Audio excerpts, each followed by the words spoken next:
الفاتحة.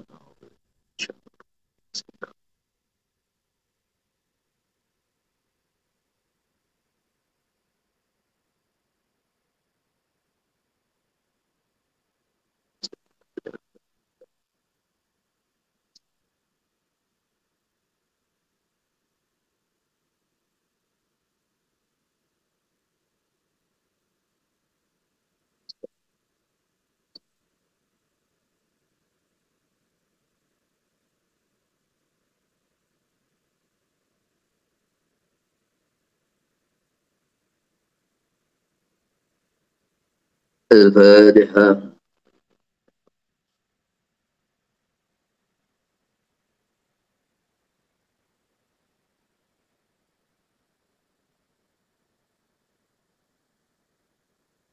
Bismillahirrahmanirrahim. Wa nusallimu ala Rasulil Karim. Ini pada pertemuan malam ini ada beberapa inti yang mau kita bahas. Yang pertama kita membahas secara ringkas perjalanan haji baginda Nabi Sallallahu Alaihi Wasallam, yaitu Hajjatul Wada'. Kemudian terus perjalanan inti daripada haji. Jadi perjalanan inti daripada haji itu tanggal berapa sampai tanggal berapa. Nah, selepas itu akan kita bahas bagaimana perjalanan haji reguler yang khususnya dari Indonesia. Ini yang mau kita bahas. Dan nanti kalau ada perjalanan-perjalanan yang mungkin ada orang tuh haji backpacker atau mungkin haji dari Malaysia yang memang mungkin agak berbeda dengan dari Indonesia, dan nanti kalau ada yang kurang paham bisa ditanyakan.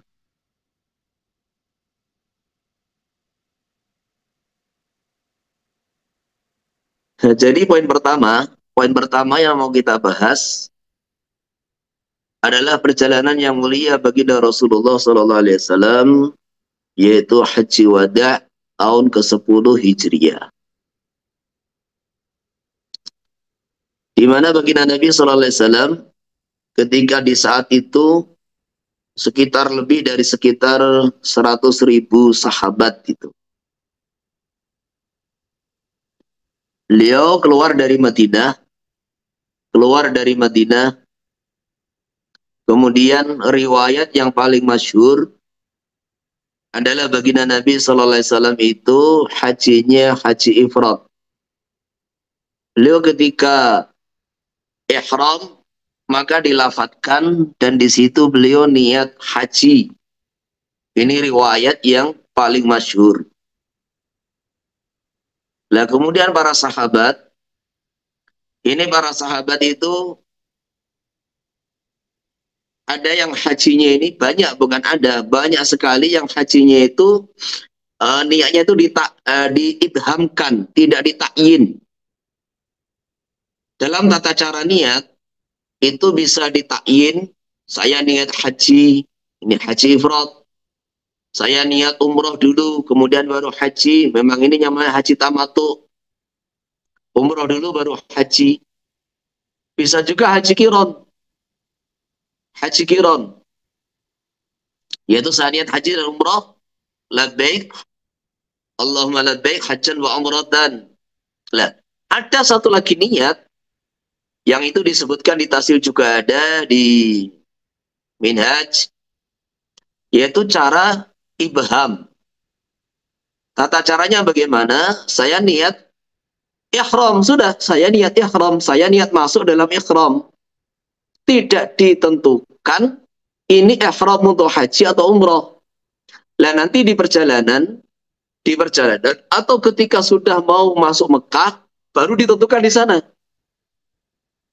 Dan ini banyak sekali dikerjakan oleh para sahabat. Karena itu adalah haji pertama kali selepas, maksudnya haji yang pertama kali dikerjakan baginda Nabi Sallallahu Alaihi Wasallam selepas beliau hijrah ke Madinah.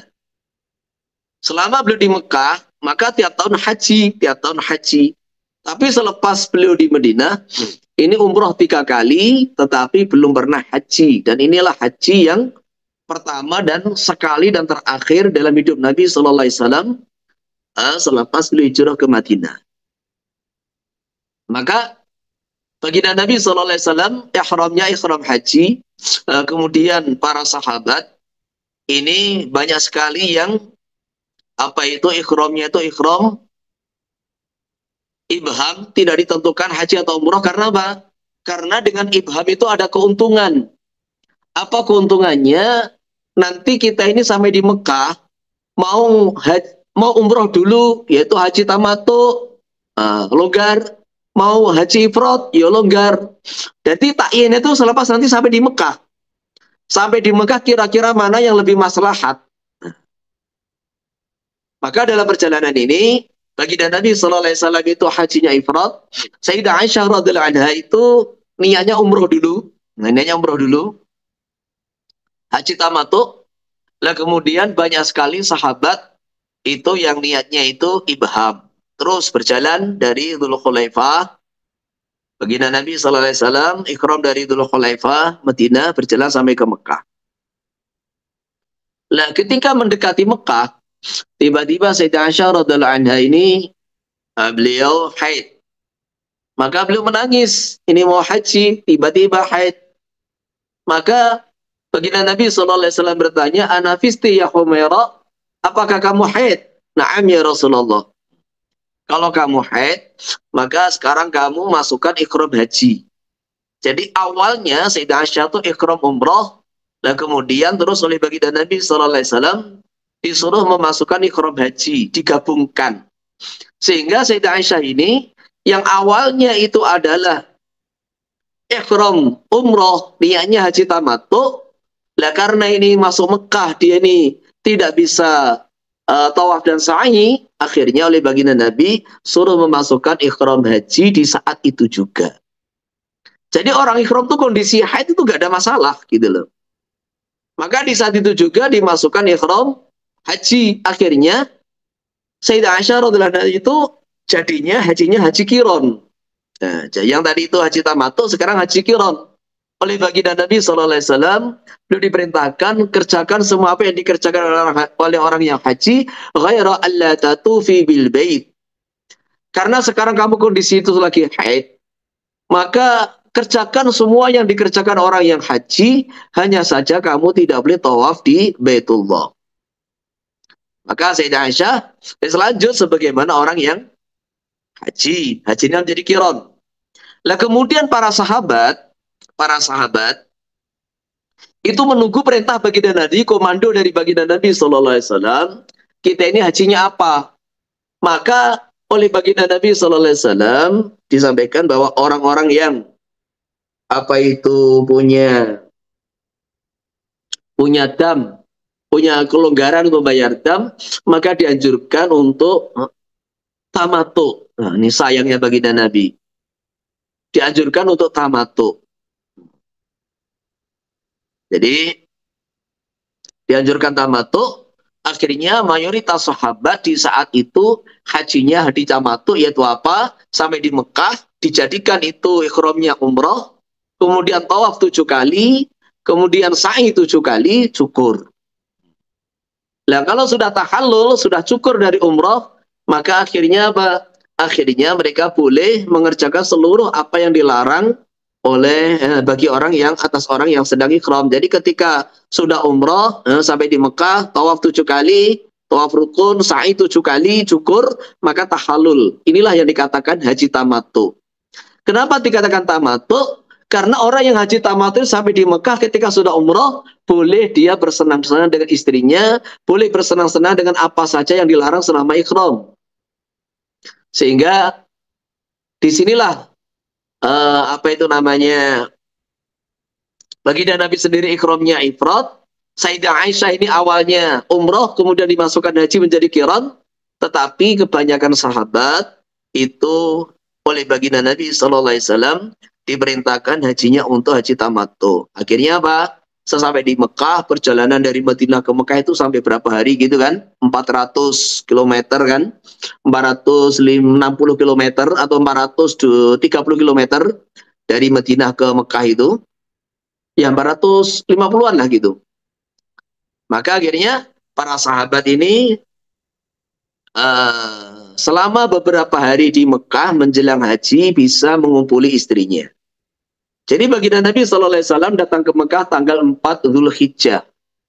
Beliau tinggal selama di Mekah mulai tanggal 4 sampai tanggal 14. Jadi 10 hari. Baginda Nabi SAW selama haji wada tinggal di Mekah ini selama 10 hari mulai tanggal 4 sampai tanggal 14. Tanggal 14 beliau balik ke Madinah. Nggak lama. Makanya kalau ada haji plus 20 hari, 15 hari, nggak ada masalah. Baginda Nabi juga hajinya 10 hari. Nah, kalau di Indonesia ini 40 hari, sebetulnya itu bukan kehajuran 40 hari. Enggak. Itu karena pengaturan banyaknya jamaah haji Indonesia ini, yaitu sekitar 230.000 orang. Maka untuk pengaturan itu repot, maka dibikin 40 hari. Sebetulnya pelaksanaan haji di Mekah itu ya sekitar 6 hari, 7 hari itu udah selesai, 6 hari lah gitu. Maka baginda Nabi SAW, saya ulangi, beliau datang tanggal 4 Dzulhijjah.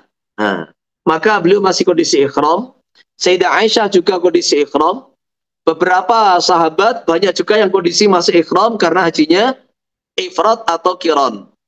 Nah kemudian banyak sahabat disuruh haji tamattu, maka selesai tawaf 7 kali, cukur 7 kali, sa'i 7 kali, kemudian cukur, maka tahalul bisa kumpul istrinya.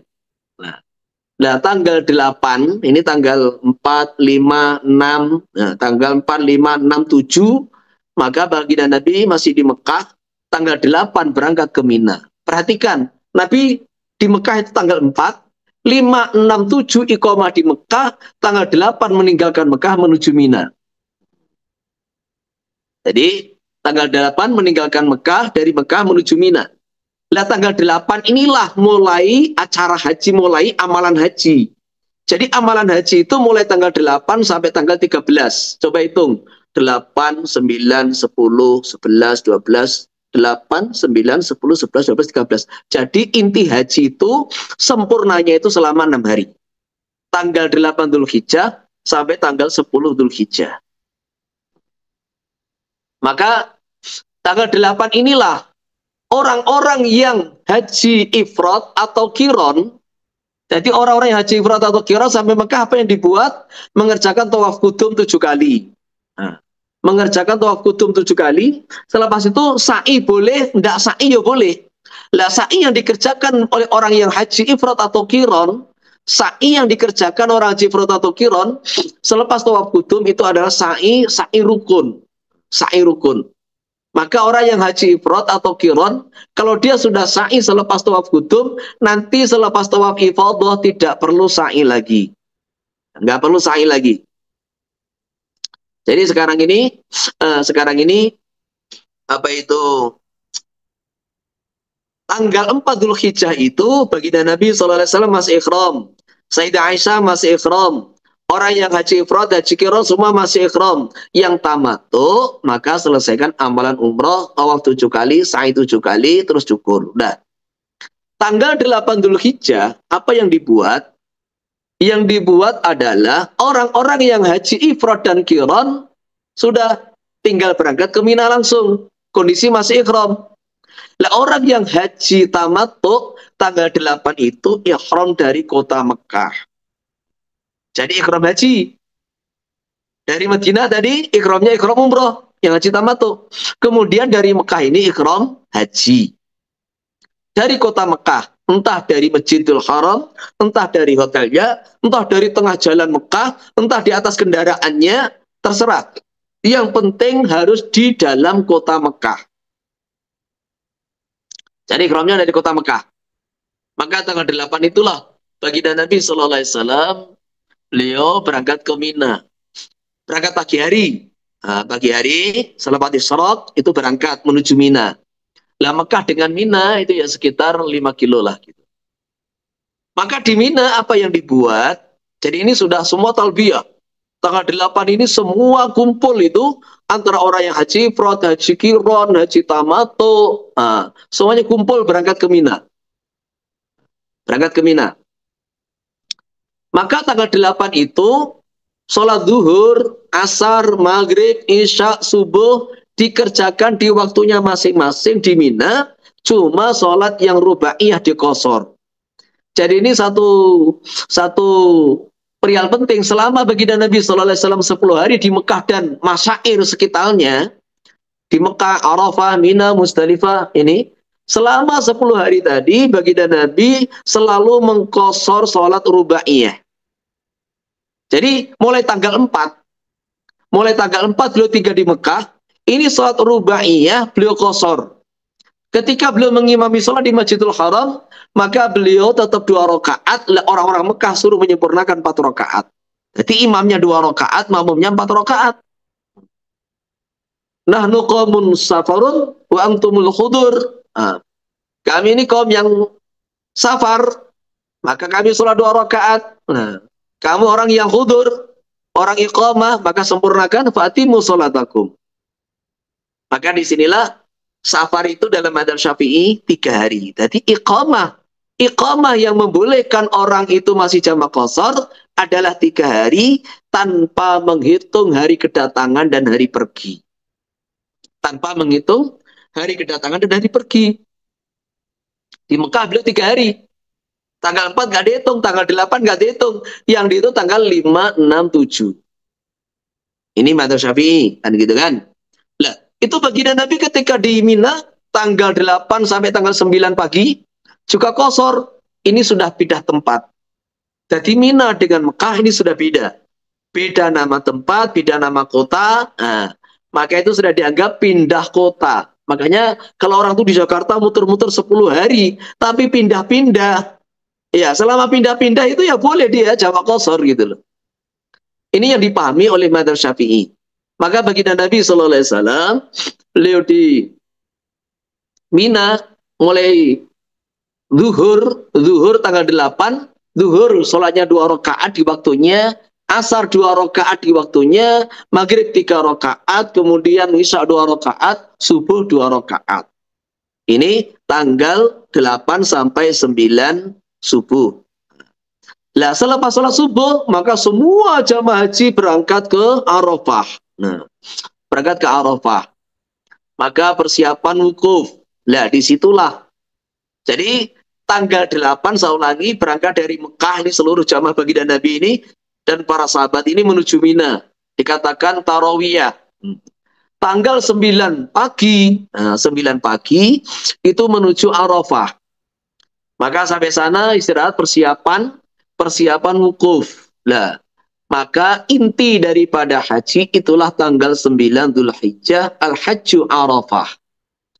Disitulah umat Islam berkumpul. Disitulah baginda Nabi SAW berkumpul dengan para sahabat, 100 ribuan sahabat di saat itu.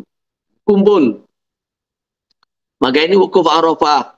Umat Islam di saat itu amalannya sama, doanya sama. Nah, ketika masuk waktu duhur, maka ada adzan. Jadi ada adzan, kemudian terus ada khutbah. Jadi apa yang dibuat ada adzan, ada khutbah. Khutbahnya 2 kali. Jadi ketika baginda Nabi Shallallahu Alaihi Wasallam itu, padahal itu kan yang dikatakan Al-Hajjul Akbar. Jadi di zaman baginda Nabi itu Arafahnya itu hari Jumat. Hari Jumat. Maka baginda Nabi juga tidak mengadakan sholat Jumat. Sampai sekarang di Arafah tidak ada sholat Jumat. Karena apa? Tidak ada orang iqamah di situ. Padang Arafah. Sampai sekarang tidak ada sholat Jumat. Maka kalau bertepatan bahwasanya di Arafah itu wukufnya hari Jumat, itu pahalanya berlipat-lipat. Ini ada hadisnya juga itu. Dan itu biasanya 8 tahun sekali. Kayak dulu saya haji 2006 itu pas Arafahnya hari Jumat. Jadi 2006, 2014, 2022. Lah, kemudian insya Allah 2030. Jadi setiap 8 tahun sekali, itu biasanya wukufnya jatuh di hari Jumat. Namanya haji akbar istilahnya, karena ini bertepatan dengan yang mirip dengan haji di zaman baginda Nabi Shallallahu Alaihi Wasallam. Itu ada fadilahnya, sebagian itu saya nukil juga di tasil itu. Jadi apa yang dibuat baginda Nabi Shallallahu Alaihi Wasallam, perhatikan, beliau khutbah 2 kali. Sebelum khutbah ada azan. Lah, ketika mulai khutbah kedua, khutbahnya singkat, disitulah juga mulai iqamah, gitu loh. Sehingga selesai iqamah bersamaan dengan selesainya khutbah kedua. Maka sholat zuhur dan asar di jamak taqdim. Zuhur 2 rakaat, asar 2 rakaat di jamak dan di qasar. Nah, ini pemahaman madzhab Syafi'i sama. Bahwa baginda Nabi di Mekah itu iqamah cuma 3 hari. Di Mina 1 hari, di Arafah juga 1 hari, kemudian di Musdalifah, di Mina lagi. Nah, maka selama 10 hari ini, terkadang di jamak, tapi yang 4 rakaat semuanya di qasar. Nah, ini dipahami dalam madzhab Syafi'i, jamaknya Nabi karena safar. Karena safar. Tetapi sebagian ulama, kan sekarang ini, kita ini kan di situ jamaknya itu terkadang kan, kita di Mekah tuh iqamah sudah 30 hari, 20 hari. Nah, ini kalau kita mau jamak, ikut jamak yang ada di Mina, jamak yang ada di jamak qasar yang ada di Arafah, di Musdalifah, atau qasar. Nah, itu akhirnya kita ikut ulama yang berpendapat bahwa jamak qasarnya Nabi bukan karena safar, jamak qasarnya Nabi karena lil hajj. Istighal bil hajj. Istighal bi amalin nusuk. Jadi karena kesibukan amal nusuk itu habil haji, maka orang Mekah pun ikut pendapat ini kalau tidak salah pendapat Imam Malik ya. Orang Mekah pun kalau ikut pendapat ini, maka ini boleh untuk ikut jamak qasar selama di Mina itu gitu loh. Jadi karena orang Mekah kalau ke sana kan ya safarnya safar pendek gitu loh. Begitu pula kita yang iqamah di Mekah sudah lebih dari 3 hari. Nah, ini kan sebenarnya tidak boleh dalam madzhab Syafi'i. Maka terpaksa ini ikut pendapat yang mengatakan bahwa jamak qasar yang ada di selama perjalanan haji itu adalah lil hajj, li amalin nusuk, bukan karena safar. Ini biar kita juga tidak terlalu menyulitkan begitu. Udah. Selepas baginda Nabi SAW itu sholat 2 rakaat, zuhur 2 rakaat, asar di jamak taqdim, maka disitulah inti amalan wukuf. Beliau berada di atas untanya, juga tidak dikasih payung, juga tidak dikasih naungan. Maka beliau berdiri di atas unta, kemudian di kaki Bukit Arafah sebelah kanan. Jadi itu Bukit Arafah itu ada tangga ke atas menuju ke jabal yang ada tubuhnya itu. Beliau tidak ada satupun riwayat mengatakan beliau naik, enggak. Beliau berada di sebelah kanan tangga ke atas itu, di dekat lempengan-lempengan batu yang besar itu. Dulu tempat wukuf Nabi itu ada tandanya, ada kubahnya, dan kemudian zaman pemerintahan Wahabi itu dibongkar itu. Jadi zaman itu masih ada tandanya, ada kubahnya di situ sebagai tanda disinilah tempat wukufnya baginda Nabi Shallallahu Alaihi Wasallam. Foto-foto lama masih ada itu. Jadi sampai kapan ini doa? Jadi kalau sudah wukuf ini amalan yang tertinggi adalah doa. Doa. La ilaha illallah wahdahu la syarikalah. Terus doa apa saja gitu. Dah. Sampai maghrib. Selepas maghrib, maka ini beliau tidak sholat maghrib. Dah. Sholat maghribnya di jamak takhir di Musdalifah. Maka selesai maghrib, baginda Nabi SAW dan para sahabat ini langsung meninggalkan Arafah menuju ke Musdalifah sekitar 6 kilo.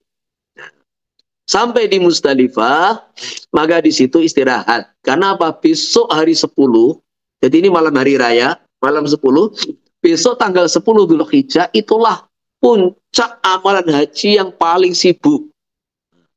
Kalau tanggal 9 ini agak longgar, walaupun ini inti haji itu adalah wukuf di Arafah, tapi agak longgar. Jadi amalannya doa mulai sholat zuhur tadi sampai maghrib. Selepas itu baginda Nabi SAW dari Arafah menuju Musdalifah. Menuju Musdalifah, kemudian di sana di jamaah takhir. Jadi jamaah akhir wudhu, nah, maghrib 3 rakaat, asar 2 rakaat. Terus disunahkan mengambil kerikil yang ada di Musdalifah. Kerikil kecil-kecil yang sebesar kelereng itulah. Gak usah besar-besar. Terus apa itu istirahat? Istirahat. Baginda Nabi SAW dan sahabat istirahat. Karena apa? Besok ini puncaknya paling sibuk amalan haji tanggal 10. Nah kemudian ketika sekitar selepas seperdua malam yang kedua, jadi separuh malam yang kedua, itu baginda Nabi SAW perintahkan kepada orang-orang tua, laki-laki yang fisiknya tua, dan para wanita, atau yang membawa rombongan wanita, untuk meninggalkan Musdalifah menuju Mina. Tujuannya apa? Supaya lebih awal dalam melempar jamrah Aqabah. Jadi orang-orang tua, wanita-wanita, oleh baginda Nabi suruh dulu. Nah, suruh dulu berjalan menuju Mina. Nah, sekitar 6 kilo atau 7 kilo itu. Nah, terus baginda Nabi SAW dan jamaah laki-laki, maka beliau tetap bertahan di Musdalifah sampai subuh. Maka disitulah dalam kitab fikih disunahkan mendahulukan do'afah wan nisa. Jadi do'afah wan nisa itu didahulukan berangkat sekitar jam 1, jam 2, sudah naik bis duluan. Naik bis duluan menuju ke Mina. Lah baginda Nabi SAW sholat subuh di Musdalifah di awal waktu, kondisi masih gelap. Selesai sholat subuh, berangkat ke Mina. Nah ketika sampai Musdalifah, di situ sampai bukit namanya Masyarul Haram, maka beliau berhenti berdoa, dan sampai di situ posisinya sudah menjelang terbit matahari, sudah terang begitu.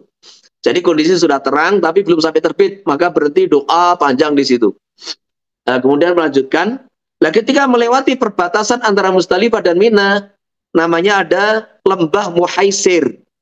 Maka di lembah Muhaisir itulah Abrohah dihancurkan oleh Allah Subhanahu wa Ta'ala dengan burung yang membawa kerikil-kerikil dari neraka itu.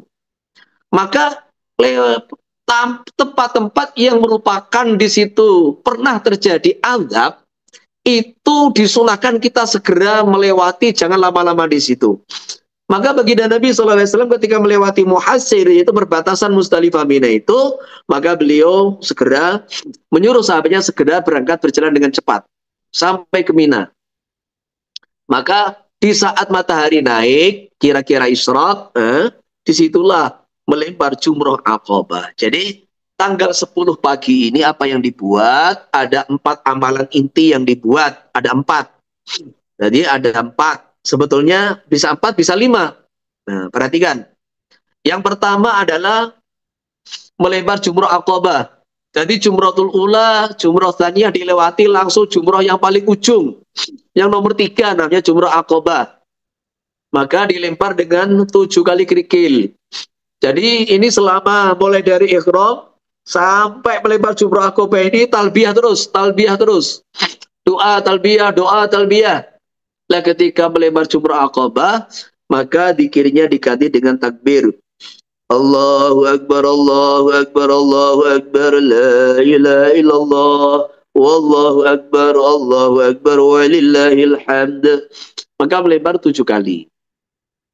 Jadi melempar 7 kali ke jumroh Aqabah. Selepas melempar tidak ada doa, maka berjalan ke depan itu ada sekitar 1 kilo turun, tangga turun gitu, melewati Aqabah itu turun, makanya dikatakan Aqabah karena jumrohnya itu di ujung tangga turun itu. Jadi di ujung tangga turun, maka disitulah dikatakan jumroh Aqabah, di dekat tangga, atau juga umroh yang paling ujung, nah gitu. Terus cukur. Nah, cukur itu sunahkan gundul. Jadi orang yang hajinya haji ifrad, haji qiran jelas gundul. Nah, orang yang haji tamattu, maka ketika cukur umroh itu dipendekkan saja, ambil pendek saja. Jadi orang yang hajinya tamattu ketika tahallul dari umroh, selesai umroh, cukur pendek saja, nanti gundulnya ketika pas haji. Ini bisa digundul sendiri, bawa mesin sendiri, alat cukur sendiri. Bisa juga bayar, itu harganya biasanya 25 real. 25 real itu ya 100 ribu lah. Gitu. Cukur gundul. Nah, disinilah baginda Nabi SAW selesai cukur, langsung menuju Mekah. Jadi, belum, kurban dulu, menyembelih hadiyu. Jadi, keliru. Jadi selesai apa itu melempar jumrah Aqabah, lah kemudian terus apa itu cukur, maka selesai cukur itulah namanya tahallul awal. Jadi dalam haji itu ada 2 kali tahallul, tahallul awal, tahallul tani. Nah, dengan 2 perkara yang dia kerjakan ini, yaitu dengan melempar jumrah Aqabah 7 kali dan cukur, maka ini tahallul awal, seluruh muharramatul haji menjadi halal kecuali yang kaitan dengan wanita. Jima, nikah, tamattu, istimta dengan wanita itu masih haram. Selain itu semua jadi halal. Pakai jubah, pakai parfum, pakai peci, pakai surban, potong rambut, potong kuku, pakai baju berjahit tadi, ya, semuanya halal. Yang haram adalah yang mayata'alaku binisa. Itu haram. Maka baginda Nabi terus menyembelih kurban. Maka di Mina ini manhar. Di mana baginda Nabi menyembelih membawa 100 ekor unta di itu saat itu. Yang 63 disembelih sendiri, sisanya 37 disempurnakan oleh Sayyidina Ali radhiyallahu anhu. Maka selesai beliau menyembelih untanya, maka akhirnya apa? Menuju Mekah. Apa yang dibuat? Tawaf ifadah. Tawaf ifadah 7 kali. Ini tawaf rukun. Tawaf rukun haji. Lah sampai di Mekah selepas tawaf 7 kali, lah ini orang-orang yang kemarin itu hajinya haji ifrat atau kiron, yang selepas tawaf kudum dia sudah sa'i, sekarang nggak wajib sa'i, cukup tawaf saja. Nah, orang yang hajinya ifrat atau kiron, yang kemarin ketika datang ke Mekah dia mengerjakan tawaf kudum, kok selepas tawaf kudum dia tidak sa'i, sekarang wajib sa'i selepas tawaf ifadah. Tapi kemarin kalau sudah sa'i selepas tawaf kudum, maka sekarang tidak wajib sa'i. Jadi dengan tawaf ifadah, maka selesai seluruh rukun haji, tinggal wajibatul hajj. Lah adapun orang yang haji tamattu, orang yang haji tamattu, maka ini wajib tawaf 7 kali dan sa'i 7 kali. Lah ketika selesai, tawaf selesai, sa'i selesai, maka selesailah ini seluruh rukun haji. Sudah tahallul tsani, seluruh muharramatul hajj menjadi halal. Walaupun masih ada kewajiban mabit di Mina dan melempar jamarat, tapi ini ketika rukun sudah selesai, maka ini sudah selesai seluruh arkanul hajj dan juga sudah selesai, sudah halal semua yang dilarang oleh orang-orang yang haji, orang-orang ikhram gitu. Walaupun dia masih berkewajiban melempar jamarat dan mabit di Mina. Nah kemudian selesai tawaf 7 kali, tawaf ifadah tanggal 10 itu, kemudian sa'i 7 kali, illam yas'a ba'da tawafil qudum. Bagi orang yang belum sa'i selepas tawaf qudum, maka ini selesai rukun haji. Sekarang tinggal tersisa yaitu apa? Wajibatul hajj, mabit di Mina malam 11, 12, 13 dan apa itu melempar jamarat. Maka kembali ke Mina. Baginda Nabi SAW usai melaksanakan itu tadi ada 5 amalan, ya. Yang pertama adalah melempar jamrah Aqabah, yang kedua adalah cukur, yang ketiga sunnah ini menyembelih kurban atau hadiyun, juga menyembelih dam.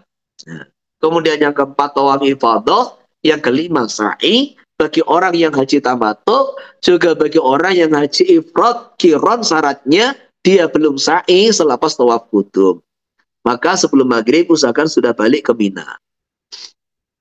Maka baginda Nabi SAW dan sahabatnya di Mina. Lah saat di Mina inilah waktunya longgar. Baginda Nabi SAW banyak kasih nasihat, banyak kasih wasiat kepada para sahabat. banyak membuat majelis-majelis dakwah di situ. Nah, selama di Mina, karena kondisi sudah longgar, amalannya cuma satu, yaitu melempar jamrah di siang hari, kemudian terus mabit di Mina di malam hari, longgar. Kemudian riwayat baginda Nabi Sallallahu Alaihi Wasallam selama di Mina ini tadi malamnya ibadah, kemudian juga malam dakwah. Lah siang hari selepas sholat duhur, jadi berangkat dari kemah itu sebelum duhur. Selepas masuk waktu duhur, yang didahulukan adalah melempar jamarot. Jadi sholat duhurnya selepas melempar jamarot. Ini yang dikerjakan baginda Nabi Sallallahu Alaihi Wasallam.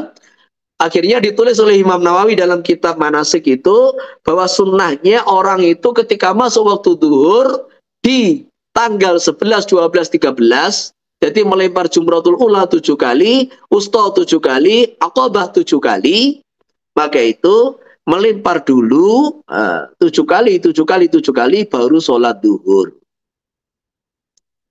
Jadi baginda Nabi SAW selama di Mina ini sholatnya tidak dijamak, sholatnya di waktunya masing-masing.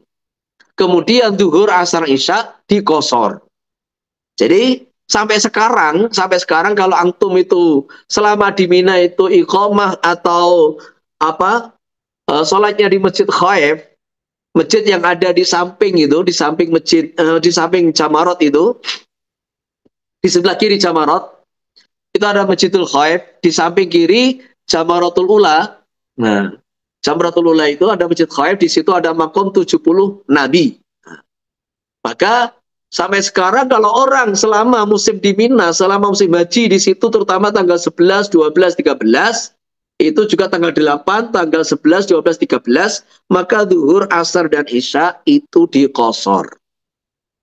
Jadi kita kalau sholat di situ ya harus ikut pendapat ulama yang mengatakan kalau kita sudah berhari-hari di Mekah, ikut pendapat yang mengatakan bahwasanya apa itu kosornya itu karena listighal bi amali nusuk begitu itu. Udah. Kemudian selesai tanggal 13 baginda Nabi sallallahu alaihi wasallam di Mekah tawaf wada. Nah, sampai di Mekah inilah maka tidak ada satupun riwayat baginda Nabi sallallahu alaihi wasallam mengerjakan umroh. Jadi tidak ada satupun riwayat baginda Nabi mengerjakan umroh dalam haji wada itu haji aja. Lah ulama dalam memahami apa yang dikerjakan baginda Nabi sallallahu alaihi wasallam ini punya dua pandangan. Ada yang mengatakan baginda Nabi memasukkan umroh. Jadi awalnya itu hajinya haji ifrad, kemudian terus beliau masukkan umroh menjadi haji kiron. Maka beliau tidak mengerjakan umroh dan tidak ada satupun riwayat beliau mengerjakan umroh. Lah pendapat kedua, karena baginda Nabi itu sudah umroh sebelum haji wada, dia sudah umroh 3 kali, maka kewajiban umroh sudah gugur. Sudah gugur. Sehingga baginda Nabi selesai haji wada itu ya haji saja. Tidak ada kewajiban umroh, nggak ada. Maka orang yang ketika haji itu dia sudah pernah umroh berkali-kali atau minimal sekali pernah umroh, maka ketika haji dan hajinya dengan cara haji ifrad, dia tidak wajib mengerjakan umroh selepas haji karena umrohnya sudah gugur. Nah, begini. Lah Sayyidah Aisyah radhiyallahu anha diperintahkan oleh baginda Nabi sallallahu alaihi wasallam itu diperintahkan untuk beliau minta umroh. Maka oleh baginda Nabi sallallahu alaihi wasallam diperintahkan dikawani oleh saudara laki-lakinya namanya Abdurrahman bin Abu Bakar radhiyallahu anhu. Maka ditemani ini Abdurrahman diperintahkan Nabi umroh dari Tan'im. Maka hasilnya Masjid Tan'im yang merupakan masjid mikot itu dinamai Masjid Aisyah radhiyallahu anha karena dari situlah baginda Nabi perintahkan Aisyah untuk ihram umroh. Lah umrohnya Sayyidah Aisyah ini adalah umroh sunnah. Karena tadi saya katakan, beliau dari Madinah niatnya tuh haji tamattu, umroh dulu, ternyata haid, akhirnya digabung dengan haji menjadi haji kiron. Sehingga Imam Nawawi katakan bahwa umrohnya Sayyidah Aisyah ini yang ditemani Abdurrahman, yaitu saudara laki-lakinya itu umroh sunnah bukan umroh wajib. Nah, maka ketika hari ke-14 baginda Nabi sallallahu alaihi wasallam berangkat meninggalkan Makkahul Mukarramah selepas mengadakan tawaf wada. Jadi ini perjalanan inti daripada sekilas perjalanan baginda Nabi Shallallahu Alaihi Wasallam. Jadi makanya saya ulangi, inti melaksanakan haji itu adalah 6 hari mulai dari tanggal 8 sampai tanggal 13 Dzulhijjah. Itu inti pelaksanaan haji. Tanggal 8 semua ihram dari Mekah. Baik itu yang haji, semua berangkat dari Mekah menuju Mina. Baik itu yang haji ifrad, yang haji kirot, atau yang sekarang baru ikram haji, yaitu orang yang haji tamattu. Tanggal 8, zuhur, asar, maghrib, isya, subuh di Mina. Di Mina. Sholatnya 5 waktu dikerjakan di Mina di waktunya masing-masing. Tidak ada jamak, tetapi yang rubaiyah diqashar. Tanggal 9, pagi-pagi selepas sholat subuh menuju Arafah. Mulai zuhur, wukuf, inti wukuf sampai maghrib. Ba'da maghrib berangkat ke Musdalifah, bermalam. Maka sampai pertengahan kedua, wanita-wanita mulai selepas jam 12, jam 1 sudah diperintahkan menuju Mina. Karena apa? Karena melempar jamarat itu boleh dikerjakan, jamarat ini ya, jamarat yang tanggal 10 boleh dikerjakan sebelum subuh. Jadi melempar jamarat Aqabah, jumrah Aqabah yang tanggal 10 Dzulhijjah, itu waktunya mulai pertengahan malam. Mulai pertengahan kedua, di pertengahan malam itu sudah masuk, makanya boleh dilempar sebelum subuh. Nah disitulah para dha'afah, laki-laki yang lemah, para wanita, diperbolehkan oleh baginda Nabi berangkat duluan, sedangkan baginda Nabi, kaum laki-laki sunnahnya meninggalkan Musdalifah selepas sholat subuh. Nah tanggal 10 pagi, ada 5 yang dikerjakan, yang 4 wajib, yang 1 sunnah, kecuali dam jadi wajib, yaitu melempar jumrah Aqabah 7 kali, cukur gundul sunnahnya, selepas itu menyembelih kurban boleh, menyembelih hadyu boleh, menyembelih dam haji tamattu. Nah kemudian ke Mekah, tawaf 7 kali, tawaf ifadah, sa'i 7 kali. Maka tanggal 10 itu sudah selesai seluruh arkanul hajj. Kemudian balik ke Mina, bermalam di Mina malam 11, 12, 13. Siangnya selepas zuhur melempar 3 jamarat, yaitu jamrah ula, wusta, aqabah. Kemudian yang wajib di dalam mabit itu apa? Yang wajib dalam mabit adalah menginap mu'dhamul lail. Jadi kalau malam itu di sana mulai maghrib sampai subuh itu 12 jam, maka yang mu'dhamul lail itu 6 jam tambah dikit. Kalau maghrib sampai subuh itu 11 jam, maka mu'dhamul lail itu ya 5 jam setengah tambah dikit. Nah, minimal segitu itu. Ini mabit di Mina. Nah, kemudian melempar jamarat itu Madzhab Syafi'i ada 2 pendapat. Pendapat yang mutamat harus selepas duhur. Pendapat kedua, ini pendapat dari Imam Rafi'i, juga sebagian ulama membolehkan selepas fajar. Karena yaum tasyrik itu yaum dimulai dari fajar, sehingga ini agak longgar.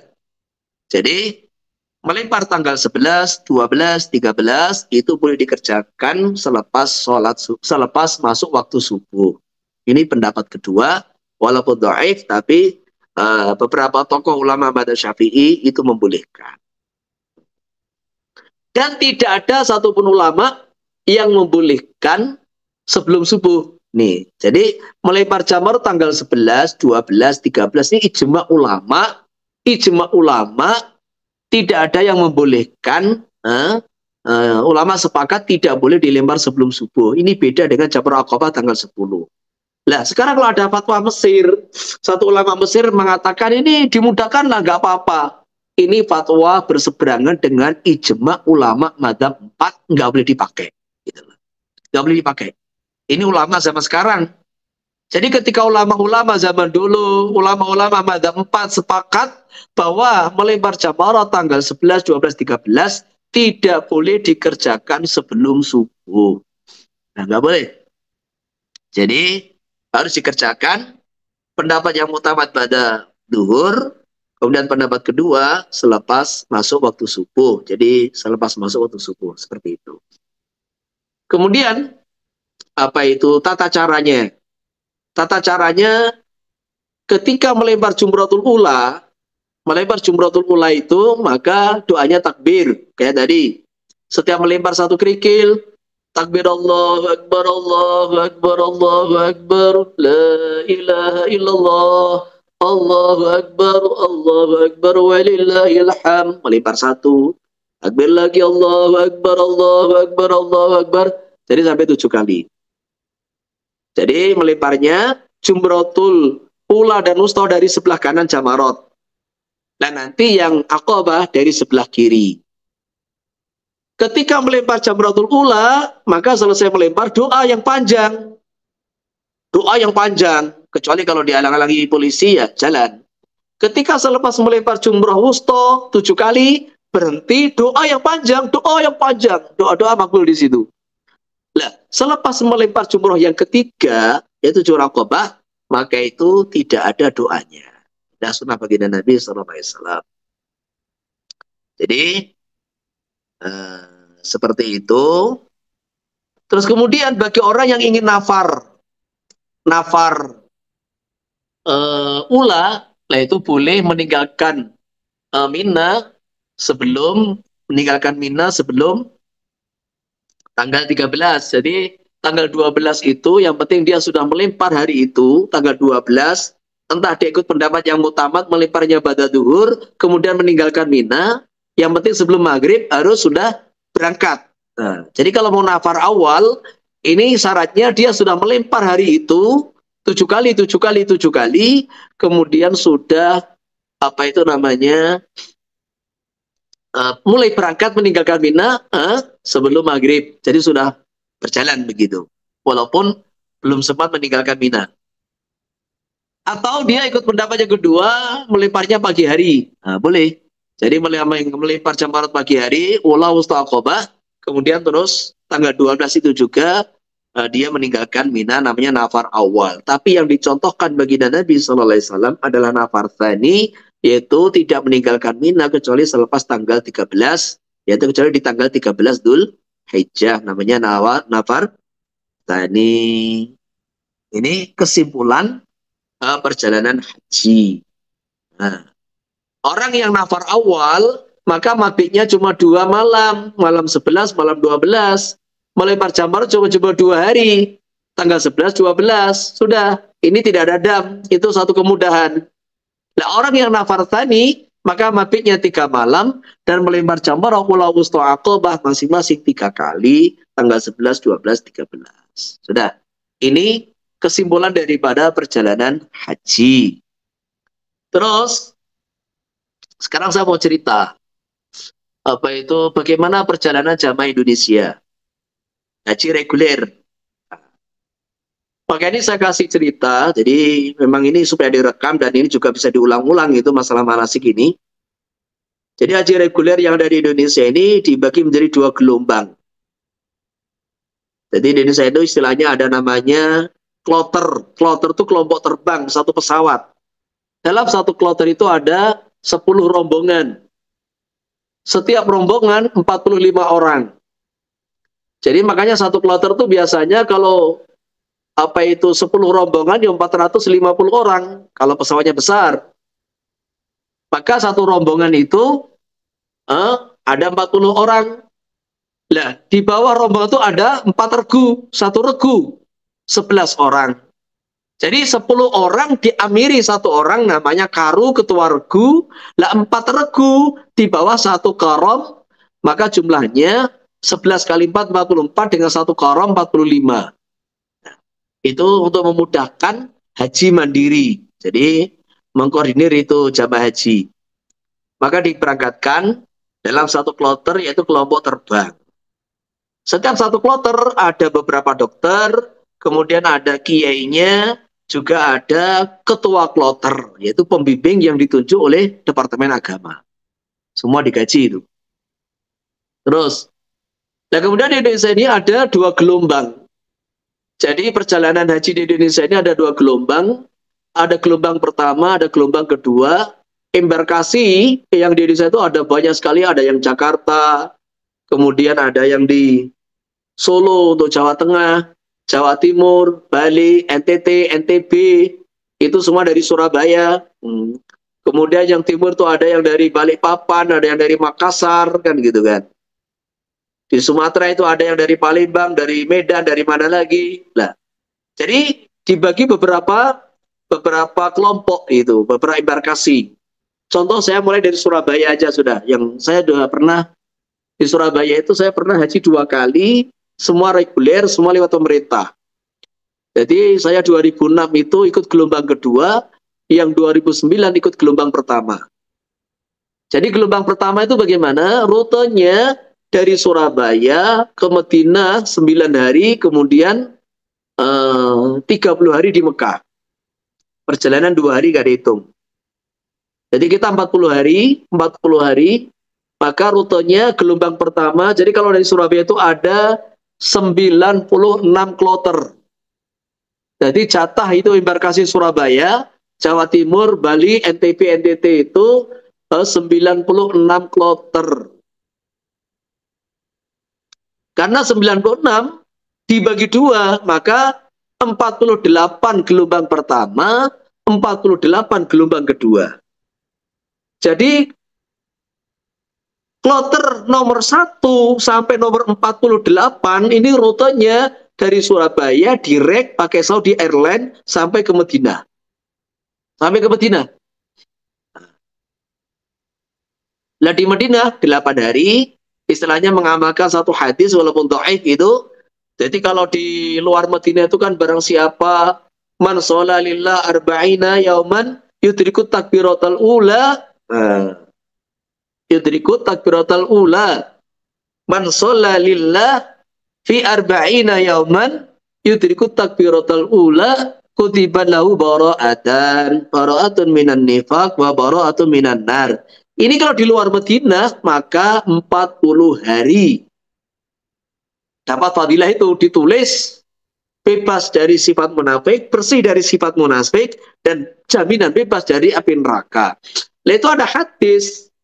Barang siapa sholat di masjid Madinah ini, di masjid saya ini, arba'ina sholatan. Man sholla lillah arba'ina sholatan, kutibat lahu bara'atu minan nifaq wa bara'atu minan nar. Maka disitulah hadis dipakai oleh jamaah-jamaah Indonesia. Bagaimana ini sholat 40 kali selama 8 hari. 40 kali jangan tertinggal takbiratul ula. Ini walaupun hadisnya dhaif, tapi boleh dipakai dalam fadhailul a'mal. Ini asbabnya kenapa di Madinah 8 hari. Jadi kelompok kloter 1 sampai 48 semua di Madinah. Dan kebanyakan, ini hampir semua, hajinya orang Indonesia ini haji tamattu. Maka yang dari Madinah itu ihramnya ihram tamattu, hampir semua tamattu. Dari Dzul Khulaifah, jadi ihramnya jamaah Indonesia ini dari Dzul Khulaifah, ihram umroh sampai Mekah, tawaf, sa'i, cukur dengan memendekkan rambutnya tahallul. Jadi selama menunggu ini sekitar berapa hari? Sekitar itu 20 hari lah. Sekitar 20 hari itu menunggu di Mekah sampai tanggal 8 Dzulhijjah, kondisi sudah tahallul, bebas sudah. Tidak ada larangan ihram, tidak ada. Ini haji tamattu. Nah, gelombang pertama yang rutenya Madinah Mekah, maka disepakati tidak ada perselisihan dalam masalah miqat. Miqatnya dari Dzul Khulaifah. Jadi boleh, seandainya mau haji ifrad ya boleh, mau haji qiron ya boleh, kan gitu kan. Tapi anjuran itu kebanyakan mereka ini hajinya haji tamattu untuk memudahkan gitu. Sehingga sampai Mekah cukup ihram, sampai Mekah cukup tawaf 7 kali, sa'i 7 kali, kemudian cukur, udah selesai. Nunggu tanggal 8 Dzulhijjah. Nanti tanggal 8 Dzulhijjah itu ihram haji dari kota Mekah, bisa dari masjid, bisa dari tengah jalan, bisa dari hotel, yang penting di dalam kota Mekah. Udah. Kemudian yang Kloter gelombang kedua yaitu mulai nomor 49 sampai 96 itu rutenya adalah dari Surabaya ke Jeddah ke Mekah. Nah, disitulah terjadi perbedaan ikhramnya, mikotnya dari mana. Nah, orang yang ikut gelombang kedua ini dibolehkan ada 3 cara itu mudzakarah depak itu. Dan itu sesuai dengan mazhab Syafi'i juga. Boleh ikhram dari Jakarta, boleh ikhram dari Surabaya, boleh. Min roti ahlihi. Jadi ikhram dari embarkasi Surabaya, ikhram dari embarkasi Jakarta boleh. Tapi ya ini nanti masyakoh. Pahalanya besar tapi tidak ikut itibak sunnah gitu. Yang kedua yang disepakati dan ini paling afdal, ihram dari atas pesawat ketika pesawat melewati Yalamlam. Jadi pesawat-pesawat yang dari Indonesia sampai sekarang itu kebanyakan yang dari Indonesia direct ke Jeddah itu melewati sebelah selatan Mekah. Melewati Yalamlam. Yang namanya sekarang tuh Sa'diyah gitu. Tapi kalau transit, kita ini umroh kalau transit menuju Jeddah itu kalau transit itu melewati utara dari Qatar, dari Dubai itu melewati utara Mekah. Tapi kalau dari Indonesia, Malaysia ini kebanyakan rute penerbangan itu sudah ada rute penerbangan internasional itu melewati sebelah selatan Mekah, maka otomatis kita ikhram di atas pesawat. Caranya bagaimana? Semenjak dari embarkasi Indonesia, Surabaya, Solo, Jakarta sudah pakai kain ikhram. Jadi mandinya di Surabaya, kain ikhram di embarkasi Surabaya, tapi boleh pakai jaket ini selama di pesawat. Tapi bawah sudah pakai kain ikhram. Nah nanti mungkin 10 menit, 15 menit ketika menyelati Yalamlam. Jadi antara Yalamlam Jeddah itu sekitar kurang lebih 200 atau 210 km. Jadi itu sekitar 200 atau 300 itu. Itu sekitar 15 menit aja. Selepas ikhram dari Yalamlam itu kemudian landing di Jeddah itu sekitar 15 atau 20 menit. Maka nanti akan disaikode oleh pilot. Maka yang terbaik bagi gelombang kedua ikhramnya di atas pesawat. Kain ikhram sudah dipersiapkan semenjak dari tanah air Indonesia. Ini yang disepakati. Nah kemudian cara yang ketiga, ikhramnya dari airport King Abdul Aziz Jeddah. Jadi cara yang ketiga bagi gelombang kedua itu ini tidak ada dam. Jadi boleh ikhram dari Jeddah. Nanti di sana mandi pakai kain ikhram, kemudian ihram umroh bagi yang haji tamattu, ihram haji bagi yang ifrad atau qiran ikhram haji umroh dari Jeddah. Nah, sampai Mekah bagi yang haji tamattu langsung tawaf 7 kali, cukur 7 kali. Kemudian tawaf 7 kali, sa'i 7 kali, kemudian cukur, sunahnya taksir, dipendekkan rambutnya. Terus tahallul sudah. Lah yang haji qiran atau ifrad sampai Mekah, baik yang dari Jeddah, baik yang dari Madinah, sampai Mekah tawaf qudum 7 kali, kemudian sa'i. Jadi sa'i supaya apa? Nanti selepas haji, selepas dari Arafah, selepas tawaf ifadah, tidak perlu sa'i lagi sehingga beban lebih ringan gitu. Jadi orang yang haji tamattu itu tawaf sa'inya itu adalah tawaf sa'i rukun umroh. Kemudian cukur. Nah, orang yang haji qiran atau ifrad, tawafnya tawaf qudum, hukumnya sunnah, sa'inya sa'i rukun. Jadi seperti itu. Nah, ketika sudah tanggal 8, maka kumpul. Orang yang haji ifrad, haji qiran, sudah kondisi ikhram memang sejak dari miqat kemarin. Nah, orang yang haji tamattu, maka dari Mekah baru ikhram haji. Nah, disinilah perbedaan antara program ini Departemen Agama Indonesia dengan yang saya ceritakan tadi. Jadi program Departemen Depak ini jamaah Indonesia ini selepas tanggal 8 Dzulhijjah itu tidak ada program tarawiyah. dari Mekah langsung menuju Arafah karena untuk memudahkan transportasi kendaraan. Karena kalau mampir di Mina dulu baru ke Arafah, seperti yang saya ceritakan tadi, seperti yang disunahkan baginda Nabi SAW itu terlalu merepotkan karena banyaknya jamaah gitu. Jadi program depak ini baik yang haji kiro, ifrad, kiron ataupun tamato dari Mekah tanggal 8 Dzulhijjah langsung diberangkatkan ke Arafah, tidak ada mampir ke Mina. Tetapi kalau mau tarawiyah itu tanazul. Jadi program sendiri, biaya sendiri. Sekarang tidak tahu, yang kemarin-kemarin itu diizinkan dari Depak, yang penting minimal satu bis kan gitu kan, satu rombongan. Itu boleh, semuanya tanazul. Dikasih fasilitas, ada laporan, jauh-jauh hari laporan dulu. Ini rombongan nomor berapa orang yang ingin itu tarawiyah, nanti oleh maktab yang ada di Mekah itu, hotelnya itu difasilitasi bisnya, juga difasilitasi akomodasi dan perkhidmatannya. Ini tahun-tahun yang lalu, tidak tahu sekarang masih dibolehkan apa tidak. Gitu. Sehingga nanti ketemu di Arafah, tanggal 9 Dzulhijjah. Terus perjalanan sama seperti tadi. Yang beda apa? Jadi antara yang saya ceritakan bagaimana hajinya baginda Nabi SAW dan program Depak Indonesia ini perbedaan ada dua. Di mana yang pertama tidak ada tarawiyah. Tanggal 8 tidak ada menuju Mina, tanggal 8 langsung pergi ke Arafah. Sehingga bermalam di Arafah. Kemudian yang kedua yaitu tanggal 10 Dzulhijjah. Tadi yang saya ceritakan hajinya baginda Nabi SAW, tanggal 10 itu pertama melempar jumroh Aqabah 7 kali, kemudian cukur, gundul, kemudian kurban di Mina, terus ke Mekah. Ke Mekah untuk tawaf dan sa'i, baru balik ke Mina.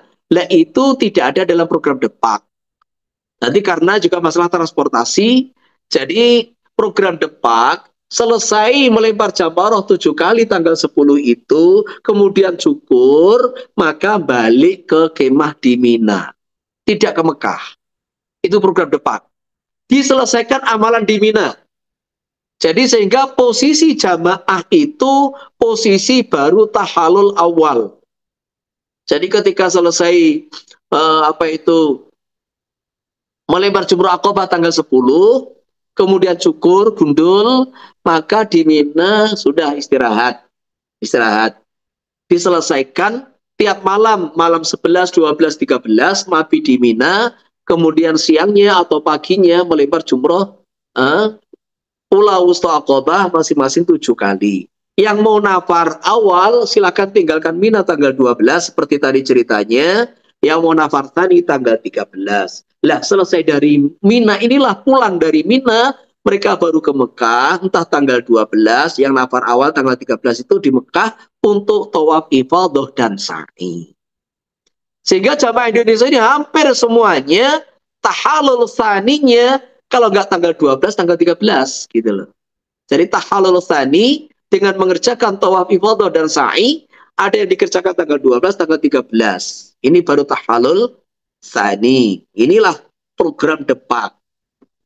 Tetapi kalau ingin tanazul itu keluar daripada program istimai, program Depak. Ini juga boleh bagi orang-orang yang memang sudah berpengalaman. Jadi kita waktu tahun 2006-2009 itu ya haji itu dua-duanya kita tanazul. Jadi kita 2006 itu ya tanazul. Jadi selesai melempar jumrah Aqabah 7 kali, cukur, sudah kita berjalan menuju Mekah. Tahun 2006 masih ketemu taksi kita. Masih ketemu taksi. Jadi kita tawaf 7 kali, kemudian kita sa'i 7 kali, baru balik ke Mina. Nah ini yang 2009 itu sudah kita nggak ketemu taksi, akhirnya yang ke Mekah jalan kaki, temannya ya banyak. Karena dalam haji itu ada satu jalan khusus untuk pejalan kaki, itu jumlahnya ya hampir 1 juta orang gitu. Banyak sekali, ada satu jalan khusus yang memang itu dilewati bis-bis, ada satu jalan khusus ini untuk para pejalan kaki. Jadi apa itu bagi ingin tanazul, maka tanggal 10 itu selesai cukur, maka nyembelih kurban. Dan dalam menyembelih kurban itu atau dam itu jangan lewat caluk-caluk yang dengan harga murah. Itu yang terbaik lewat Bank Ar-Rajihi aja. Itu ada outlet-outletnya. Jadi di Bank Ar-Rajihi itu harganya sekitar 420 real. Makanya kalau ada orang menawarkan itu kambing-kambing harga 250, 300, sudah dapat hadiah sekalian, itu meragukan. Jadi apalagi ini kondisi semacam itu, orang banyak penipu-penipu juga, cari kesempatan juga. Kalau menawarkan kambing kok harga murah-murah di bawah 300, itu jelas nggak patah beres gitu loh. Maka ini bisa langsung beli sendiri di kandangnya. Ini yang terbaik. Langsung datang ke kandang, beli kepada pedagang, sudah disembelih kasih fakir miskin yang ada di Mekah. Atau apa itu kepada Bank Ar-Rajihi. Jadi ini perbedaan antara program depak dengan manasik haji, tata cara haji yang diajarkan baginda Nabi Sallallahu Alaihi Wasallam, kemudian yang disebut dalam kitab-kitab fikih yang ada. Maka sekarang ini kalau ada, mungkin Malaysia saya nggak tahu bagaimana program hajinya yang sesuai aturan pemerintah itu. Nah sekarang ini kalau ada yang mau tanya silakan. Monggo. Mana yang belum paham masalah manasik tadi? Intinya tanggal 8 sampai tanggal 13. Mana yang belum paham? Kemudian kalau ini nggak ada pertanyaan, saya akan lanjut mengenai bab-bab apa itu yang dilarang selama ihram.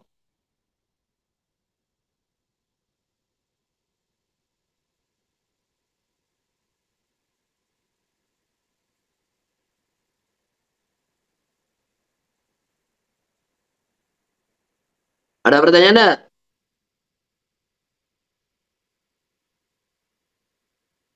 Allah.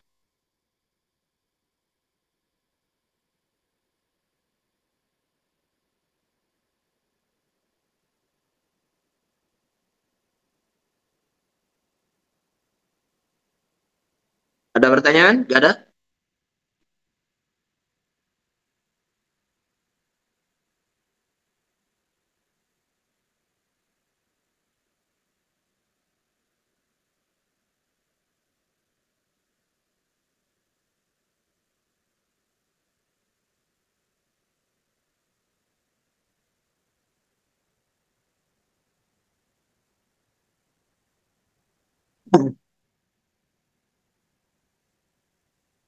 Itu speaker aktif nggak? Bisa nggak? Bisa dibuka enggak? Bisa, Ustaz. Oh bisa ya, ada. Jadi nggak ada pertanyaan. Terus kemudian bab kedua. Jadi bab kedua ini bab mengenai masalah larangan selama ihram.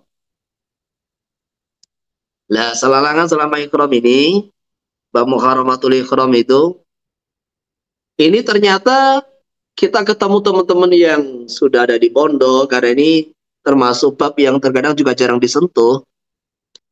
Ini juga banyak orang yang awam dalam bab ini. Jadi di dalam Tasil itu, halaman 276 itu, saya kesimpulkan bahwasanya larangan ihram itu dibagi menjadi 3. Larangan ihram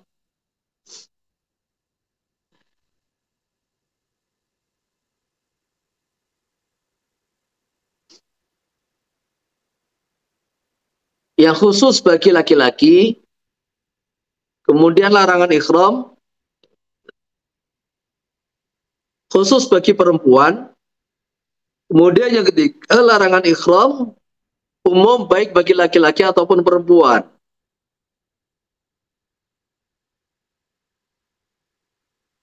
Nah, larangan ihram bagi laki-laki itu ada 2, yang khusus bagi laki-laki, menutup kepala dengan sesuatu yang dianggap tutup. Jadi menutup ini pakai peci, pakai sorban, itu namanya menutup. Jadi kalau orang itu di bawah kendaraan, orang itu pakai payung, nah itu tidak menutup. Orang bawa koper di atas kepalanya, itu bukan menutup. selama tidak niat sebagai tutup. Nah, ini masalah menutup kepala bagi laki-laki. Yang kedua, memakai baju yang berjahit atau meliputi anggota badan. Jadi ada dua takbir dalam kitab fikih.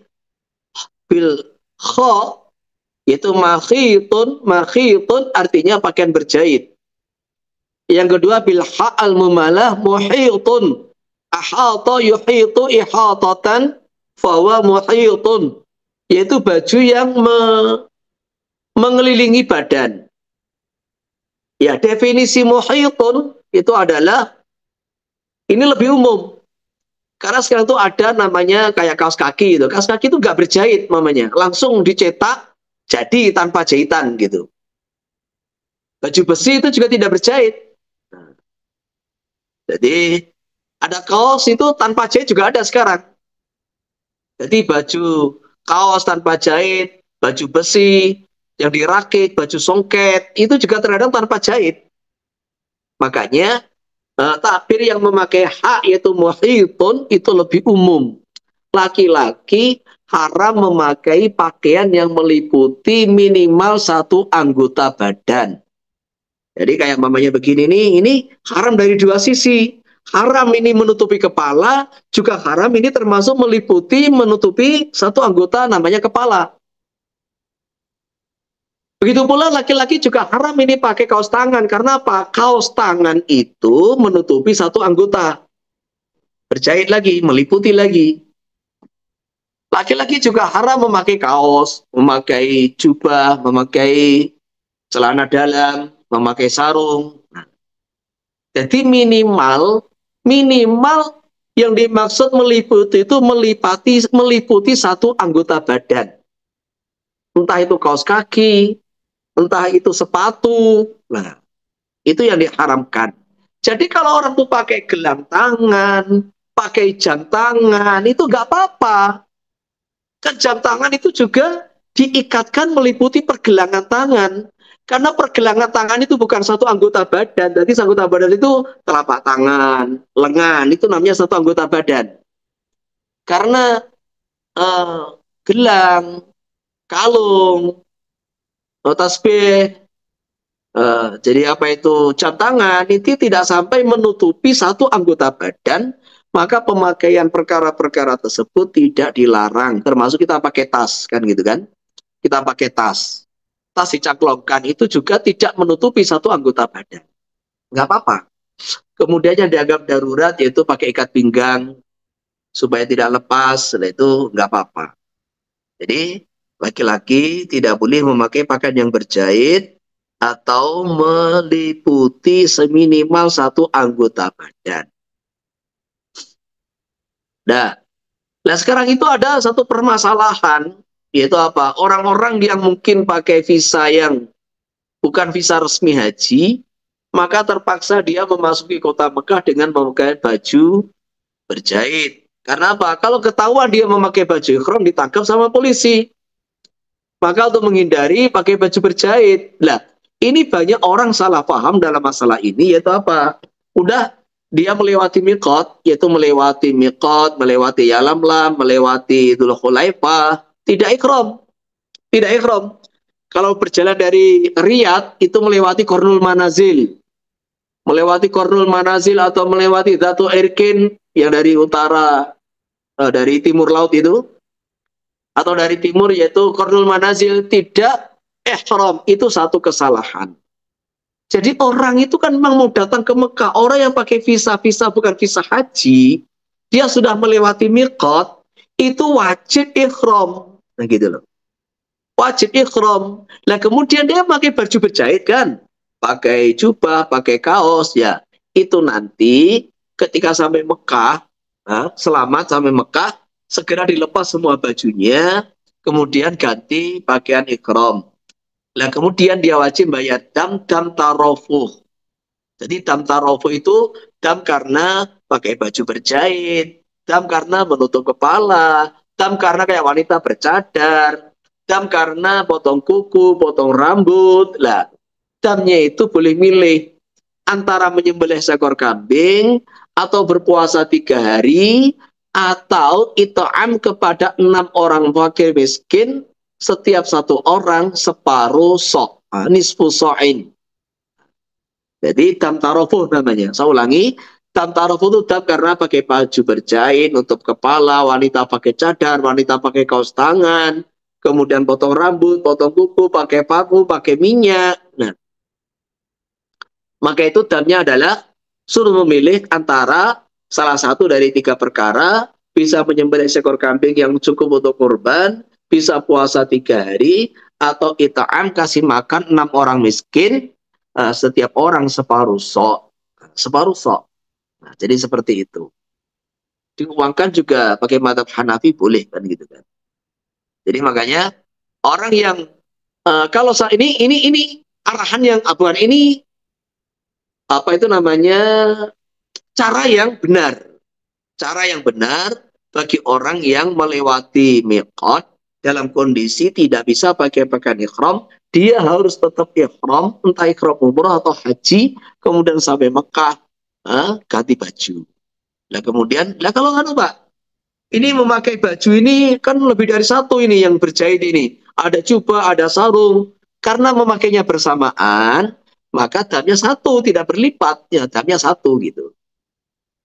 Terus seandainya ada orang itu, apa itu namanya, dia nggak tahu lah, nggak tahu. Sehingga orang yang haji backpacker ini, dia melewati, apa itu, melewati miqat tidak ikhram.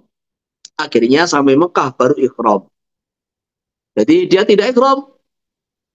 Kemudian sampai Mekah baru ikhram. Entah ikhram dari Mekah, atau ikhram dari Tan'aim. Bagaimana orang yang semacam ini, dendanya, damnya lebih besar. Jadi namanya orang ini meninggalkan ihram minal miqat. Maka damnya harus menyembelih seekor kambing. Harus. Jadi harus menyembelih seekor kambing. Tidak bisa tidak. Kalau nggak mampu baru puasa 10 hari itu. Jadi damnya lebih berat. Yaitu apa? Karena kewajiban dia ini ikhram dari miqat. Lah ternyata malah dia ini ikhram tidak dari miqat. Jadi damnya lebih berat, bukan milih, harus seekor kambing. Kemudian nanti di Mekah dia ikhram umroh, nah sudah selesai. Terus yang ketiga, masail-masail yang wakiyah dalam masalah haji itu, enggak, ini masalah pelanggaran. Jadi pelanggaran, jadi muharramat yang bagi wanita, jadi bagi laki-laki, yang bagi wanita apa? Yaitu pakai cadar, menutup muka, dan memakai kaos tangan. Jadi kalau pakai ini bukan kaos tangan sempurna, menutup telapak tangan sempurna, cuma ditutupkan di sini saja itu nggak apa-apa. Itu banyak dijual di aksesoris orang-orang di depan, di mana wanita cuma pakai kain yang ditutupkan begini. Itu nggak apa-apa. Jadi yang dilarang adalah kaos tangan sempurna yang menutupi seluruh telapak kaki dan jari-jarinya. Itu yang haram. Nah, kemudian dari wanita ini, terkadang kan wanita ini begini, ketika tawaf itu tampak lengannya. Maka bagi wanita ini kita anjurkan pakai manset itu. Jadi manset yang menutupi lengan sampai ke pergelangan tangan. Supaya apa? Supaya seandainya ketika dia ini begini, maka tidak tampak auratnya. Ini terutama ketika tawaf, karena di antara syarat tawaf itu adalah menutup aurat. Dan ini perlu diperhatikan, bahwasanya orang selama ikhram itu tanpa auratnya, selama itu di luar sholat dan di luar tawaf, itu nggak ada kaitan dengan ikhramnya, nggak ada. Isah tidak sah, nggak ada kaitan dengan haji, nggak ada. Kalau dia ini membuka aurat di kamar mandi, ya nggak ada masalah. Dia jika buka aurat di kamar, nggak ada yang lihat, ya nggak ada masalah. Wanita ketika di kamar bersama teman-temannya, dibuka jilbabnya, dia ke kamar mandi, dibuka auratnya, ya nggak ada masalah, gitu loh. Ini karena banyak orang salah paham, dikira orang pakai pakaian ihram, menutup aurat itu mulai ihram sampai tahallul, gitu loh. Sehingga di kamar mandi pun dikira haram juga membuka aurat. Lah ini satu kesalahpahaman. Gitu. Ini orang salah paham. Jadi saya ulangi, terbukanya aurat di selama ikhram, kondisi ikhram itu nggak ada masalah kaitan dengan sah tidak sahnya itu amalan haji umroh selama itu bukan di saat tawaf. Karena yang diwajibkan menutup aurat selama manasik haji umroh adalah ketika tawaf. Yang kedua, itu masalah sholat. Lah sholat itu di luar amalan haji umroh gitu loh. Jadi ketika sholat dia ini terbuka auratnya, ya jelas itu sholatnya nggak sah. Tapi nggak ada kaitan dengan sah tidak sahnya itu haji umroh kan gitu kan. Jadi seperti itu. Nah terus bagaimana? Kalau dia buka aurat dalam kondisi sendirian atau di depan orang yang boleh melihat auratnya ya nggak ada masalah. Tapi kalau dia buka aurat di depan laki-laki ajnabi, orang-orang yang tidak boleh melihat auratnya ya dosa gitu aja. Dosa. Tapi nggak ada kaitan dengan sah tidak sahnya haji dan umroh. Gitu. Makanya apa itu dalam madzhab Syafi'i ini wanita-wanita yang dia ini sedang ikhram itu bagaimana? Kalau dia kondisinya bukan di depan ajnabi, dia di kamar, atau dia bersama dengan jamaah wanita, tidak berpapasan dengan laki-laki, wajib dibuka itu mukanya, wajib. Haram dia menutup mukanya, gitu loh. Nah, jadi seperti itu. Wajib dibuka. Maunya di bis, di belakang, tidak ada yang melihat. Nah, dan nanti kalau di jalan untuk berpapasan laki-laki, maka ditunjukkan begini, tapi tidak boleh itu kain cadarnya melengkap dengan mukanya, nggak boleh. Maka akhirnya pakai apa itu cadar terus dikasih peci begitu, dikasih peci yang menonjol begitu supaya kain cadarnya itu tidak mengenai mukanya. Itulah aturan dalam madzhab Syafi'i. Adapun dalam madzhab Hambali nggak perlu pakai peci-peci itu. Pokoknya kalau sendirian atau bersama jamaah wanita atau bersama mahramnya, tidak bersama laki-laki ajnabi ya dibuka. Kalau ada laki-laki tutup, udah biasa aja tutup. Nah, walaupun melekat tidak ada kewajiban dam. Ini madzhab Hambali. Ini madzhab Syafi'i, wajib bayar dam. Jadi itulah kurang lebihnya kaitan dengan masalah muharramatul ikhram. Nah, kemudian yang diantara yang mutlak baik laki-laki perempuan ya, itu adalah potong kuku, potong rambut, potong rambut, pakai parfum, pakai minyak. Apa bedanya parfum dengan minyak? Nah, jadi kalau parfum ini sesuatu yang memang yang dituju adalah wanginya, yaitu haram digunakan di seluruh tubuh. Di seluruh tubuhnya orang yang ihram, di bajunya, di sandalnya, semuanya haram. Semuanya haram. Tapi kalau minyak itu yang dituju adalah masuk minyak rambut, bukan wanginya. Jadi kayak minyak zaitun itu. Minyak zaitun itu kan nggak ada wanginya, asalnya tidak ada wanginya ya. Itu yang diharapkan adalah dipakai di rambut dan di jenggot, itu tidak boleh. Tapi kalau minyak zaitun itu dipakai untuk pijit-pijit, untuk urut, itu nggak ada masalah. Jadi minyak rambut dan namanya Tuhan minyak rambut itu ya haramnya di rambut kepala sama di jenggot. Nah gitu. Kalau dipakai urut nggak apa-apa. Tapi kalau parfum, ya yang dimaksud adalah wanginya, maka ini baik laki-laki, perempuan, dipakai di seluruh tubuh, di badannya dipakainya, semuanya nggak boleh. Nah, seperti itu. Terus kemudian masalah berburu. Jadi masalah berburu itu ada dua. Berburu kaitan dengan orang yang sedang ikhram, yang kedua berburu kaitan dengan tanah haram. Nah ini dua perkara yang berbeda. Orang yang sedang ikhram, dia tidak boleh berburu binatang yang halal, darat. Jadi barriun, makul, yang wahsi, ada tiga itu. Jadi orang yang sedang ikhram, tidak boleh dia berburu binatang darat yang halal dan liar. Jadi kalau mancing di laut, di air nggak ada masalah kan gitu kan. Membunuh binatang yang tidak halal, kayak bunuh semut apa yang nggak ada masalah gitu loh. Jadi ini kaitan dengan ikhram. Terus yang baik itu di tanah haram, di tanah halal semuanya haram. Dan yang kedua, haram berburu karena kondisi di tanah haram. Nah ini baik tanah haram Madinah atau tanah haram Mekah, itu ada batasnya. Maka di lokasi itu haram untuk berburu atau mengganggu binatang buruan yang beriun, wahsyun, makulun. Kayak burung dara itu.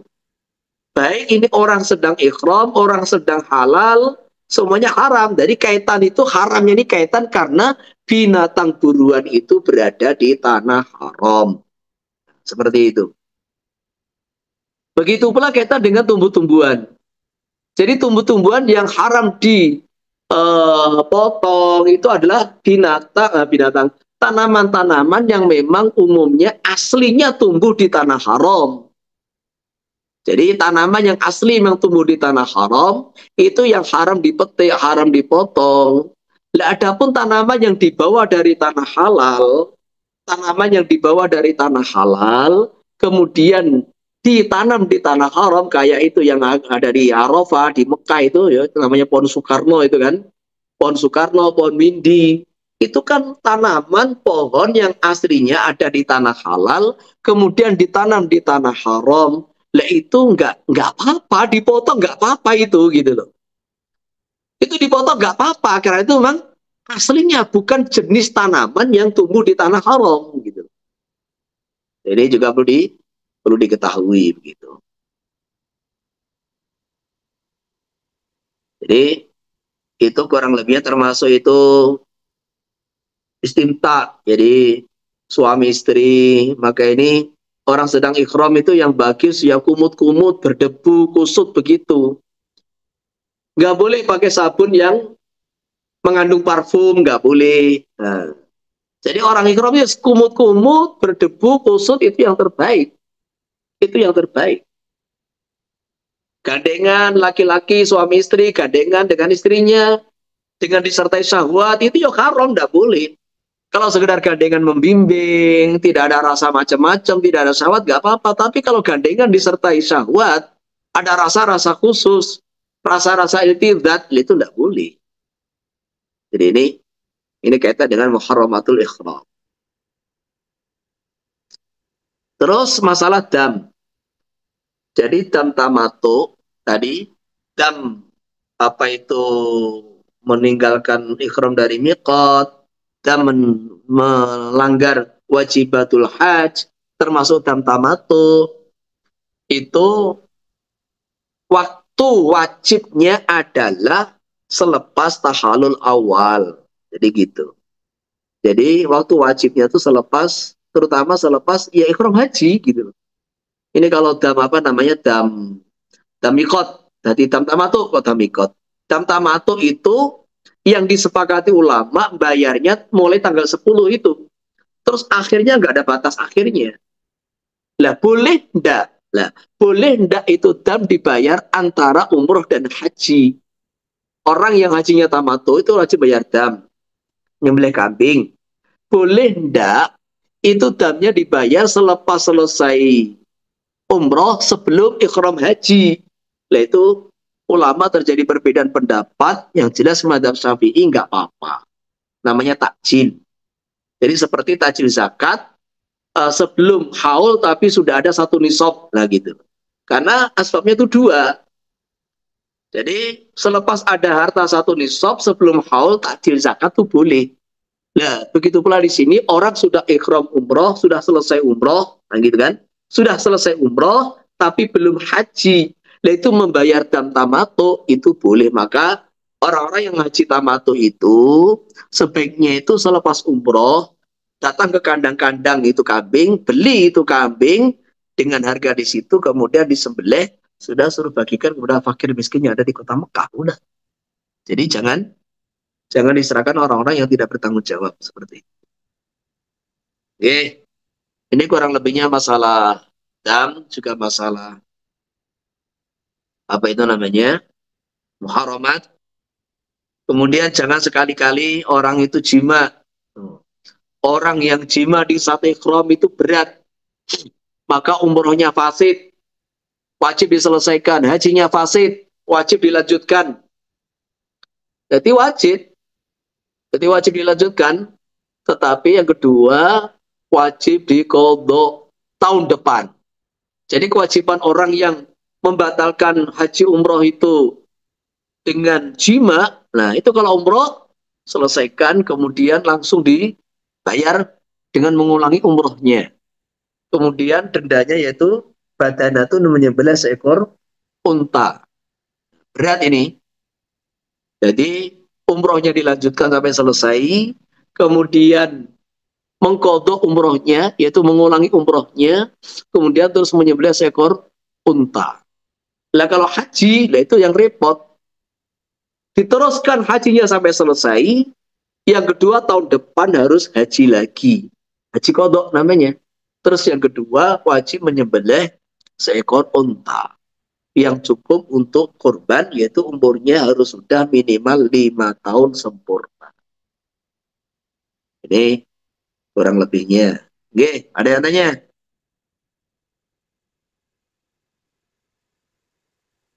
Ada yang tanya? Assalamualaikum Ustadz.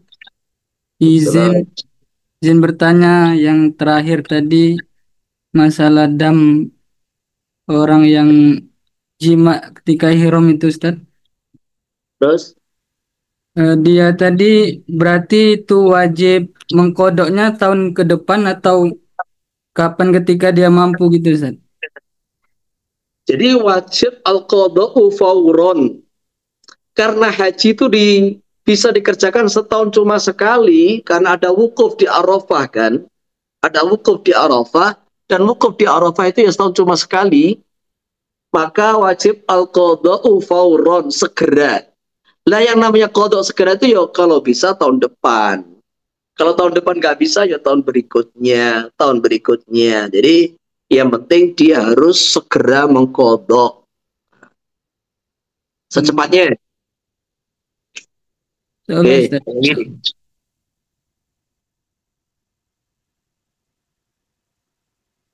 ada yang lain?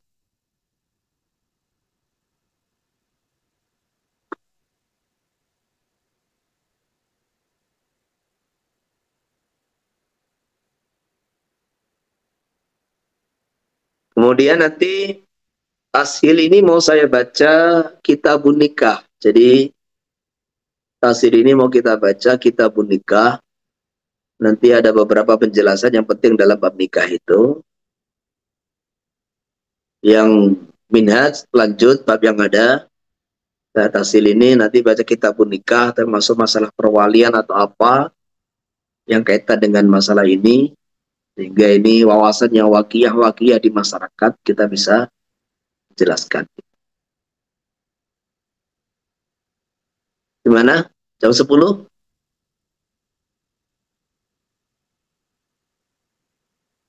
Ada lagi pertanyaan? Umum sudah. Tidak ada yang terikat dengan Bab Haji. Ini pertanyaan umum.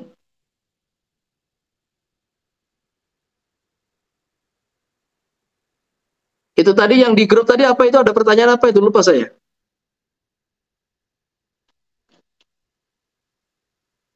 Siapa yang bertanya itu?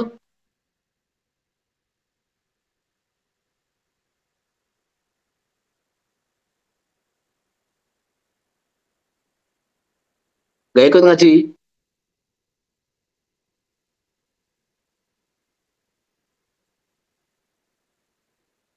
Ada pertanyaan enggak?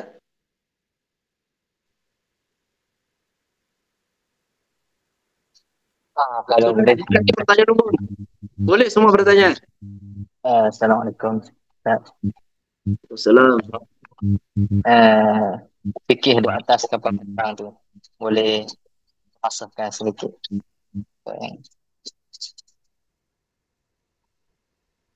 Gimana? Fikih semayang di atas pesawat kapal terbang. Oh ya, kemarin itu kita singgung dalam bab sholat itu kan. Jadi fikih di atas pesawat, karena pesawat itu istiqrar, jadi maksudnya kondisi lantai itu stabil.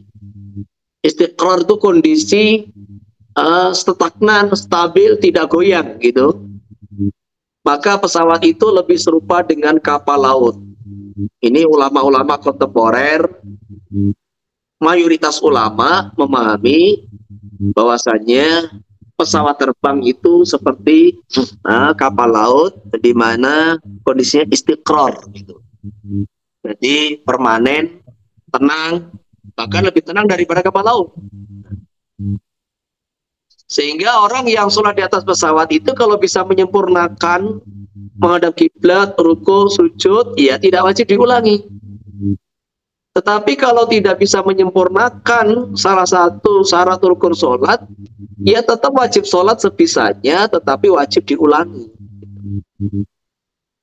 Ini pendapat jumhur ulama mu'asirin yang kontemporer ini. Tapi Syekh Ismail Zain Al-Yamani dan juga beberapa ulama madzhab Maliki mengatakan bahwasanya orang sholat di atas pesawat itu mutlak, entah sempurna atau tidak sempurna, wajib diulangi gitu. Karena dianggap tidak istiqrar. Dan ini tidak, ulama yang berpendapat semacam itu terlalu ekstrim itu nggak banyak gitu. Terus yang ketiga, kelompok ketiga itu yang istilahnya itu longgar banget. Orang di atas pesawat itu selama dia ini punya wudhu, kan itu, dia punya wudhu, walaupun dia tidak bisa menyempurnakan rukuk sujud, sholatnya dengan isyarah, memang itu yang mampu gitu loh. Syaratnya dia tidak mampu rukuk sujud kan gitu kan, tidak boleh namanya. Jadi sholat di atas pesawat itu yang paling longgar itu cuma Saudi Airlines gitu. Bahkan di sebagian pesawat Saudi Airlines itu ada musolanya. Selain Saudi Airlines itu agak ketat aturannya, nggak boleh. Jadi tidak diperbolehkan sholat dengan rukuk sujud di atas pesawat ya. Karena ada larangan semacam itu, maka orang yang sholat di atas pesawat semampunya, maka dia tidak wajib diulangi. Ini termasuk pendapat Imam Muzani, pendapatnya Qadhi Husain. Jadi longgar, orang yang sudah idza amartukum bi amrin fatu minum mastata'tum, orang yang sudah mengerjakan perintah Allah sesuai kemampuannya tidak wajib mengulangi. Tidak wajib mengulangi. Jadi ini pendapat yang paling tengah-tengah, yang ausatul madzhab, yang pertama tadi. Jadi tengah-tengah itu. Kalau mampu menyempurnakan, nggak wajib diulangi. Kalau nggak mampu menyempurnakan, wajib diulangi. Itu pendapat yang tengah-tengah. Seumpama ada orang tuh di atas pesawat sholat dengan duduk dan tidak mengulangi, ada ulama yang mengatakan seperti itu. Nah, di kalangan madzhab Syafi'i, yaitu adalah Imam Muzani. Kemudian yang kedua, kalau nggak salah, Qadhi Husain, itu ada di kitab Tafsir juga saya nukil itu. Apalagi?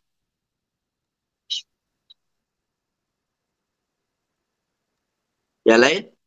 Cukup? Afwan Ustadz, satu lagi Ustadz, Ya. mengenai Jumatan Ustadz. Ya. Seandainya kita mengetahui seorang khotib itu kurang daripada rukun Jumatnya Ustadz, apakah kita berdosa kalau tidak mengingatkan? Dan kemudian pertanyaan kedua, masalah mengingatkan yang disyariatkan dalam fikih itu bagaimana Ustaz? Terima kasih. Mengingatkan apa itu? Ketika khotibnya meninggalkan rukun Ustaz. Enggak, pertanyaan kedua tadi loh. Maksudnya mengingatkan yang disyariatkan itu maksudnya gimana?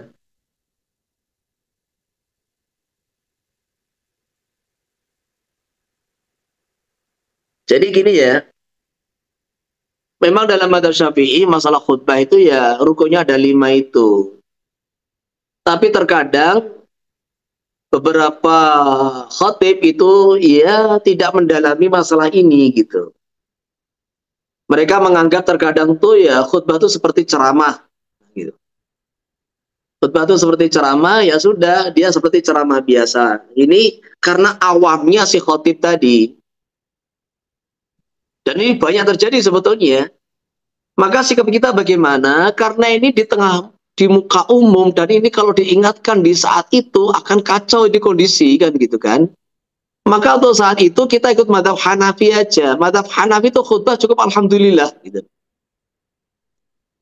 Jadi khutbah itu cukup alhamdulillah. Dan itu ketika saya waktu keluar di mana itu di Jepang dulu ya, ada beberapa maulana itu khutbah itu ya, masya Allah, simpel-simpel. Maka dia katakan madhab kita longgar. Lah ketika saya di markas Ichinowari itu, saya buka ada beberapa kitab fikih madhab Hanafi memang longgar. Jadi khutbah madhab Hanafi cukup alhamdulillah. Mereka berdasar kepada apa yang dikerjakan Sayyidina Utsman bin Affan radhiyallahu anhu. Pernah itu khutbah alhamdulillah terus turun gitu aja. Jadi memuji-muji Allah terus turun. Maka dalam masalah ini di saat itu saja ya sudah kita taklid kepada madhab Hanafi yang longgar, karena kalau diingatkan itu nanti akan kacau itu.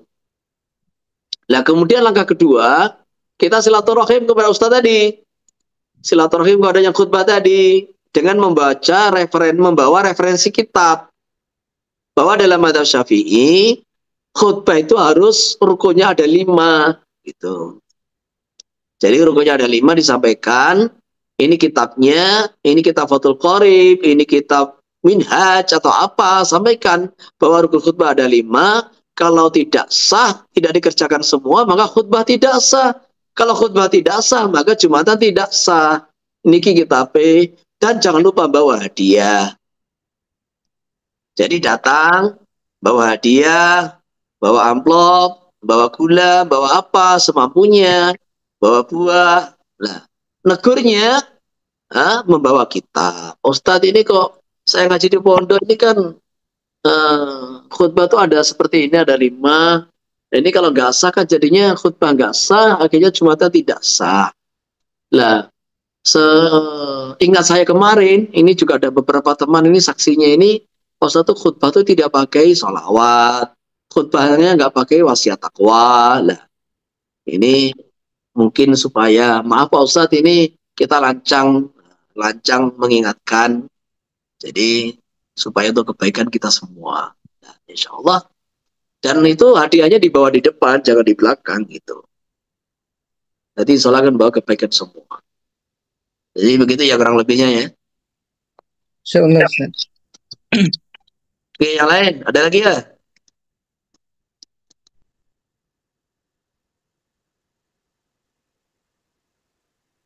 Nggak ada? Oke, cukup. Mudah-mudahan Allah SWT mudahkan kita semua haji ke Baitullah dengan semudah-mudahnya, dengan cara yang semudah-mudahnya, bisihah wal afiyah, wala haula wala quwata illa billah. Allahumma amin. Al-Fatihah. A'udzubillahi minasyaitonir rajim. وعلى هذه وعلى كل نية صالحة. الفاتحة. Amin.